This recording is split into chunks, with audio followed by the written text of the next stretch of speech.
বিয়ে কি শুনে অনেক খুশি খুশি লাগছে না? তার উপর যদি হয় আবার একই সাথে দুই বিয়ে, তাহলে তো ডাবল ডাবল খুশি।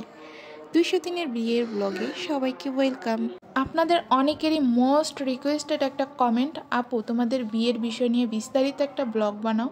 বিস্তারিত তো এত কিছু বলা সম্ভব না, তো কিছুটাই আপনাদের সাথে শেয়ার করছি। আজকের ভিডিওটা মূলত এই জন্যই করা।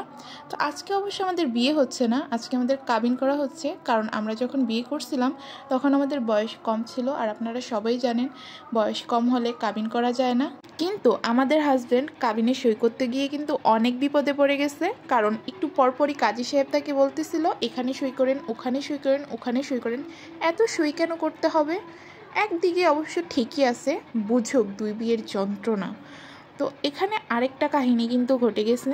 আমাদের যখন কাবিনে সই করার পালা আসে তখন আমার সতীন চাইছিল যে সে আগে ভাগে সব কিছু করবে, কিন্তু সেটা তো অবশ্যই হতে দেওয়া যাবে না। বলছি যে এখন থেকে দুইজন একই সাথে সব কিছু করতে হবে, একই সাথে সই করা হবে, কোনো আগে পরে নেই। কারণ এখন অনেক দিন সংসার করে ফেলছি, পুরনো হয়ে গেছি, এখন আবার কিসের আগে পরে। তো এখানে হচ্ছে কাবিন করার আগে রেডি হয়ে আমরা একটু ছাদে চলে আসছিলাম, আর আমার সতীন আমাকে ছাদে গিয়ে ক্যামেরা ধরে বারবার শুধু বলতেছিল, এই বউ তুমি ছাদে কি করছো নিচে সবার সাথে না থেকে? তখন আমি বলছিলাম এখন তো আমি পুরান হয়ে গেছি, এখন আমার কিসের লজ্জা শরম আর কিসের কি। তাও বারবার সে আমাকে খুঁচা দিতেছিল। তো তখন আমি তাকে একটু ঢং করে দেখাইছিলাম যে হ্যাঁ এখন কি আমার এভাবে ঘুমটা দিয়ে লজ্জা পেতে হবে?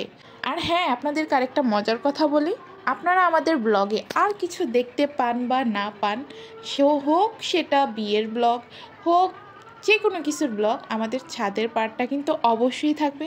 কারণ আমরা আমাদের ছাদটাকে খুব ভালোবাসি, বাচ্চারাও ভালোবাসে। তাই আমাদের ব্লগে আর কিছু পান বা না পান অবশ্যই ছাদের ব্লগ পাবেন।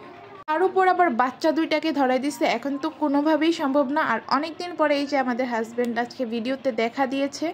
আর নিচে নেমে তো দেখি কাজী সাহেবের লেখা এখনো শেষই হচ্ছে না, ভাইরে ভাই দুইটা বিয়ের কাবিন, যা তা কথা। আর এদিকে যা কাগজপত্র লাগছিল আমার শ্বশুর আব্বু সব এনে দিচ্ছিল, আর পাশে বসে দেখতেছিল যে সব কিছু ঠিকঠাক মতো হয়েছে কিনা। আর হ্যাঁ, আজকে কিন্তু আমাদের ব্লগে আমাদের শাশুড়ি আম্মু ছিল, যদিও তার ফেসটা আমরা এখনও রিভিল করি নাই, আর করব কিছুদিন পর। যেহেতু সে আমাদের ঘরের অনেক স্পেশাল একজন মানুষ, তাই তার ফেস রিভিলটা একটু স্পেশালভাবেই করতে হবে। আর আপনারা সবাই তো জানেন আমি একটু পেটুক মানুষ, তাই আমি এই খাবার দাবার দেখে নিচ্ছিলাম। আর এই সব কিছু কিন্তু রান্না করছে আমার শাশুড়ি আম্মু। আলহামদুলিল্লাহ, আমাদের কোনো কষ্টই করতে হয় নাই। সে যেদিন বাসায় থাকে সেই সব কিছু করে, আর আমাদের খাবারটাও বেড়ে দিচ্ছিল যাতে আমরা একদম আরাম আয়েশ করে খেতে পারি।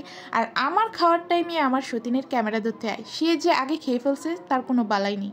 আর এইদিকে আমার সতীন বলছিল 4 বছর আগে সে যে কাজটা করে পস্তাইছিল আজকেও ঠিক সেই কাজটাই করছে।